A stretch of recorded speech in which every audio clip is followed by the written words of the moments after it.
সাংবাদিক নির্যাতনের প্রতিবাদে জাতীয় প্রেসক্লাবে মানববন্ধন। সারা দেশে সাংবাদিকদের বিরুদ্ধে হয়রানিমূলক মিথ্যা মামলা, গ্রেফতার ও নির্যাতনের প্রতিবাদে রাজধানীর জাতীয় প্রেসক্লাবের সামনে মানববন্ধন কর্মসূচি পালন করা হয়েছে। রোববার সকাল 11:30টায় দৈনিক চৌকস পত্রিকার পক্ষ থেকে এই মানববন্ধনের আয়োজন করা হয়। কর্মসূচিতে বিভিন্ন গণমাধ্যমের সাংবাদিক, পেশাজীবী ও মানবাধিকার কর্মীরা অংশ নেন। মানববন্ধনে অংশগ্রহণকারীরা সাংবাদিকদের নিরাপত্তা নিশ্চিত করা, মিথ্যা মামলা প্রত্যাহার এবং দোষীদের দৃষ্টান্তমূলক শাস্তির দাবি জানান। মানববন্ধনে বক্তারা বলেন, দেশে পেশাগত দায়িত্ব পালন করতে গিয়ে সাংবাদিকরা প্রতিনিয়ত হুমকি, নির্যাতন ও হয়রানির শিকার হচ্ছেন। এটি স্বাধীন সাংবাদিকতা ও মত প্রকাশের স্বাধীনতার জন্য বড় হুমকি। অবিলম্বে সাংবাদিকদের উপর নিপীড়ন বন্ধ না হলে আরও কঠোর কর্মসূচি দেওয়া হবে। কর্মসূচিতে নির্যাতনের শিকার কয়েকজন সাংবাদিকদের ছবি সম্বলিত ব্যানার প্রদর্শন করা হয়। আয়োজকরা জানান, সাংবাদিক সমাজ ঐক্যবদ্ধভাবে এ ধরনের অন্যায়ের বিরুদ্ধে আন্দোলন চালিয়ে যাবে।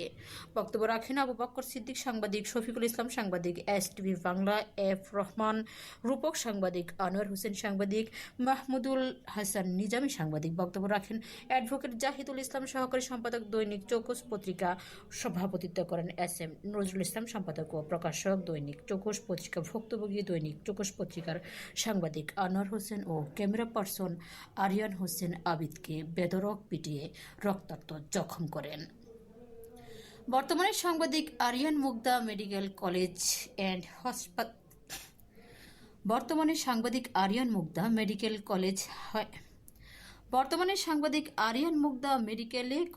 অ্যান্ড হাসপাতালে ভর্তি রয়েছেন। কর্মসূচিতে নির্যাতনের শিকার কয়েকজন সাংবাদিকদের ছবি সম্বলিত ব্যানার প্রদর্শন করা হয়। আয়োজকরা জানান, সাংবাদিক সমাজ ও ঐক্যবদ্ধভাবে এ ধরনের অন্যায়ের বিরুদ্ধে আন্দোলন। সন্ত্রাসী লুটেরা তাদের উপর অতর্কিত হামলা করে এবং কোন কোন জায়গায় দেখেছি আজ পর্যন্ত সেই সমস্ত ঘটনার কোন সুরাহা না করে অথচ অপরাধীদেরকে তারা প্রোটোকল দিয়ে যাচ্ছে। আমি বলতে চাই, আজকে এই সাংবাদিক আনোয়ার হোসেনের উপরে রাজধানী শহর ঢাকায় হামলা হয়েছে এবং আমি শুনতে পেরেছি সবুজবাগ থানার অফিসার ইনচার্জ তিনি অভিযোগ নেওয়ার পরেও এখন পর্যন্ত তিনি মামলাটা FIR করে তিনি সন্ত্রাসীদের বিরুদ্ধে কোনো ব্যবস্থা নেয়নি। আমরা কি ধরে নেব অফিসার ইনচার্জও কি সেই সাংবাদিক নির্যাতনের সহযোগী? প্রতিবাদে আয়োজিত আজকের সমাবেশের সভাপতি এবং বিক্ষুব্ধ সাংবাদিকবৃন্দ এবং দেশবাসী সবাইকে শুভেচ্ছা জানাচ্ছি। আসসালামু আলাইকুম। সাংবাদিকরা হচ্ছে জাতির বিবেক। সাংবাদিকতা যদি দলদাস হতে হয় তাহলে সাংবাদিকতা মর্যাদা থাকে না।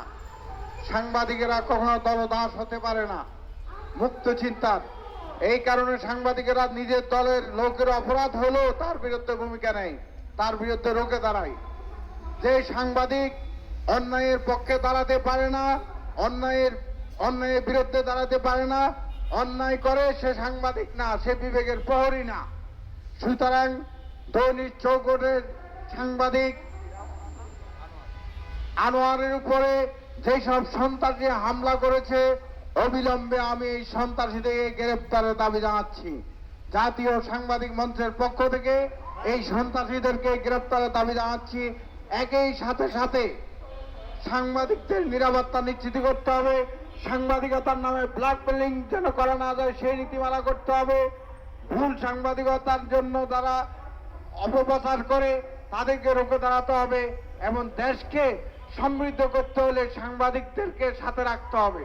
কারণ হচ্ছে, আপনি যখন এই সচিবালয় দুর্নীতি কারখানা, এইখানকার দুর্নীতিগুলো একমাত্র তুলে ধরে সাংবাদিকেরা। জাতিকে অন্ধকার থেকে রক্ষা করে সাংবাদিকরা আইনার মতো স্পষ্ট করে তোলে মানুষের সত্যের কথা, মানুষের হতাশাগ্রস্ত মানুষের কথা, অসহায় মানুষের কথা সাংবাদিকতার কলমে তুলে ধরেন। কলম গুয়ত কেমন শাহের আহানম, কলম কাসরা কেমন শাহের আহানম। কলম এমন একটি শক্তি যেটা সারা দুনিয়ার চেয়ে শক্তিশালী। কলমের শক্তিতে রাজা হয়, প্রজা হয়। সাংবাদিকের কলমে মানুষ রাজত্ব পায়। আবার সাংবাদিকদের কলমে রাষ্ট্রপতির পদচ্যুতি হয়, প্রধানমন্ত্রীর পদচ্যুতি হয়। আপনারা ইতিমধ্যে দেখেছেন হতাহতের ঘটনা। যেই হতাহতের ঘটনার শিকার হয়েছেন গত বৃহস্পতিবার আমার পত্রিকার ক্রাইম রিপোর্টার ও স্টাফ রিপোর্টার আনোয়ার আবিদ, এবং রাজশাহীতে দুর্বৃত্তদের নিউজ করার কারণে গত 15ই ডিসেম্বর রাত্রে সাংবাদিককে মেরে তার মোটর সাইকেল ছিনিয়ে নিয়েছেন জনাব রাজীব হোসেন চিপ্র, রাজশাহী দৈনিক চৌকস পত্রিকা। কিন্তু আমরা এর সুষ্ঠু কোনো সমাধান পাইনি। আমি মাননীয় প্রধান উপদেষ্টা, মাননীয় স্বরাষ্ট্র উপদেষ্টা, মাননীয় আইন উপদেষ্টা ও খাদ্য উপদেষ্টাকে বিনয়ের সহিত জানাতে চাচ্ছি, বাংলাদেশের সাংবাদিক অন্যায়, জুলুম, নির্যাতন, অত্যাচার, নিপীড়িত হচ্ছে শুধু আপনাদের ডিসিপ্লিন না থাকার কারণে। আপনাদের কালোবাজারির টাকার কাছে আপনারা বিক্রি হয়ে যাচ্ছেন। আজকে এই তীব্র নিন্দা প্রতিবাদ সবার মাধ্যমে আপনাদের চোখে আঙ্গুল দিয়ে আমরা দেখিয়ে দিতে চাই, বাংলাদেশের যে ঘটনাগুলো অতীতে ঘটেছে সকল ঘটনার পিছে আপনারা নেপথ্যের কারিগরি হিসাবে কাজ করে যাচ্ছেন। যেমন বাংলাদেশের সূর্য সেন সন্তান গতকালকে যার জানাজা বাংলাদেশের ইতিহাসে সর্ববৃহত্তম জানাজা হয়েছেন যে ওসমান হাদি, সেই ওসমান হাদি বাংলাদেশের পক্ষে, জনগণের পক্ষে, ন্যায়ের পক্ষে সৎ কথা বলায় আপনারা তার জীবনে নিরাপত্তা দিতে পারেন নাই। কিন্তু বাংলাদেশের সাংবাদিকরা তাদের আপামা জনগণের, বাংলার গরিব দুঃখী মানুষের পাশে দাঁড়িয়ে নিউজ করার প্রতিবাদে প্রতিদিনই আমাদের এই সাংবাদিক ভাইদের প্রতি নির্মম নির্যাতন, অত্যাচার, হত্যা, মিথ্যা মামলা লুণ্ঠিত করে রোশনাদের হাতে ফেলে তাদেরকে হয়রানির শিকার হতে হচ্ছে। কিন্তু তথ্য মন্ত্রণালয়ের মাননীয় উপদেষ্টা সচিব মহোদয়, আপনারা এসি রুমে থাকেন, আপনারা এসি বাড়ি রুমে, এসি বাসায় ভোগ বিলাসিতার, শান্তিপূর্ণ বিলাসিতার মাধ্যমে আপনাদের জীবন যাপন করেন। কিন্তু এই সাংবাদিক মহলের কারণে আপনারা বাংলার প্রত্যেকটা 68,000 গ্রাম বাংলা থেকে নিউজ কালেক্ট করে আপনাদের কাছে পৌঁছান। এই বিনা বেতনে কর্মচারী, বিনা বেতনের নিউজ রিপোর্টার, বিনা বেতনের গণমাধ্যম কর্মী, সেই গণমাধ্যম কর্মীরা সত্য কথা বলার কারণে, ন্যায়কে আপনাদের সামনে তুলে ধরার কারণে সেই সন্ত্রাসী, সেই চাঁদাবাজি, সেই কালোবাজারিদের টাকার কাছে আপনারা হার মেনে গিয়ে আমাদের এই সাংবাদিক ভাইদের তাজা প্রাণ, তাদের জীবনের রক্ত ঋণ করে দিতে হচ্ছে শুধু আপনাদের অপব্যবস্থার কারণে।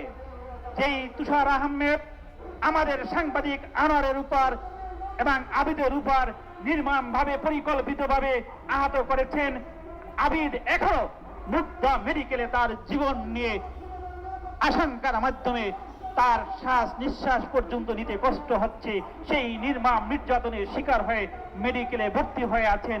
কিন্তু আপনারা প্রশাসন মহল থেকে অদ্যাবধি পর্যন্ত সেই আনোয়ার আবিদের ঘটনাকে কেন্দ্র করে সবুজবাগ থানায় একটা এজাহার এফআইআর করেন নাই।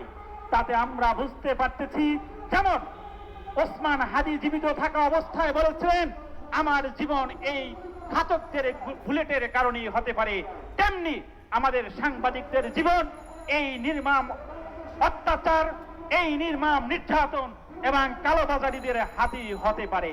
তার কারণ হচ্ছেন আপনারা বাংলাদেশের প্রশাসন, আপনারা বাংলাদেশের গণমাধ্যম, আপনারা বাংলাদেশের ইন্টারিয়াম গভর্নমেন্ট সরকার, কিন্তু অদ্যাবধি পর্যন্ত আপনারা কোনো পদক্ষেপে সুষ্ঠু বিচার করেন নাই।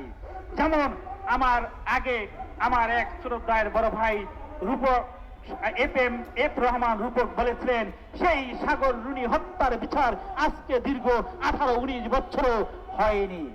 যেমন আপনারা হয়তো বা দায় সারাভাবে এড়িয়ে যাওয়ার জন্য বলবেন সাগর রুনি হত্যার ঘটনা আমাদের আমলের ঘটনা নয়, সেই ঘটনা পলাতক সরকার জননেত্রী শেখ হাসিনার আমলের ঘটনা, সেই কারণেই বিচার হয়নি। কিন্তু আমি একজন আইনজীবী হিসেবে আপনাদেরকে স্মরণ করাই দিতে চাই, আপনারা হয়তোবা অনেকে মানুষকে ভূগোল বুঝিয়ে দিতে পারবেন, কিন্তু আমরা যারা আইনজীবী আমাদেরকে এই ভূগোল বোঝাবার সময় আপনাদের এখনো হয়নি। আপনারা বাংলাদেশের চিফ অ্যাডভাইজার থাকতে পারেন, আপনারা বাংলাদেশের আইন উপদেষ্টা হতে পারেন, আপনারা বাংলাদেশের তথ্য মন্ত্রণালয়ের উপদেষ্টা হতে পারেন, আপনারা স্বরাষ্ট্র উপদেষ্টা হতে পারেন, আপনারা মন্ত্রী পরিষদ পরিচালনা করতে পারেন, কিন্তু কোর্ট কাছারির ঘটনা কিন্তু আমরা অবগত আছি।